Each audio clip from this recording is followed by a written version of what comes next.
The Ministry of National Security has committed additional resources to the Correctional Department to prevent an outbreak of COVID-19 among the prison population. Stricter measures are also to be placed on correctional staff to ensure they do not transmit the virus to inmates. More in this report from Dwayne Anderson. Fact 1. Many Jamaican prisons are overcrowded. Fact 2. Mass gatherings are hotbeds for the transmission of COVID-19. So when officials from the Ministry of National Security and the Correctional Department went on a tour of the correctional facilities, they were keen to find ways to prevent an outbreak among inmates. There are some obvious resource needs. We'll be doing what we need to do by way of procedure to allocate those resources very quickly to ensure that the gaps that we've seen can be filled. But generally, I want to commend DCS thus far.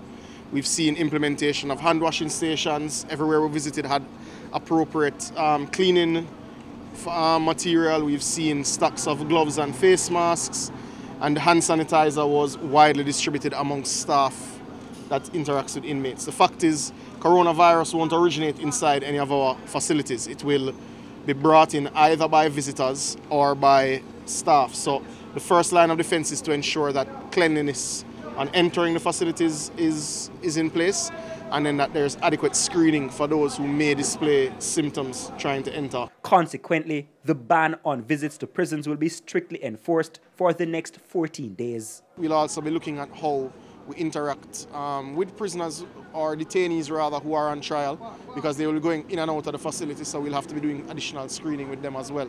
Another concern for prisons, especially the high-risk facilities, is water. Officials say the shortage will be addressed. We are in a drought in Jamaica, and the prison system, just like homes and businesses, are susceptible to lack-offs, but where necessary, because cleanliness is so critically important, where necessary we'll do what we need to do to bring in water. Dwayne Anderson, TVJ News.